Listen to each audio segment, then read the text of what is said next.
INS Kursura is a diesel-electric submarine, and it belongs to the Calvary class. The Calvary class submarines were originally designed by the French naval engineer, or SREVICEES. The submarine served the Indian Navy for over 3 decades and participated in various operations and exercises.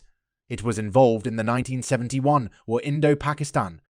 The Kursura Submarine Museum was dedicated to the nation on 9th August 2002. After its decommissioning in 2001, INS Kursura was preserved as a museum ship. It is now open to the public as the INS Kursura Submarine Museum. Kursura Submarine Museum can explore the interior of the submarine, gaining insights into the working and living conditions of submariners. The museum provides a unique opportunity to understand the challenges faced by naval personnel on board a submarine.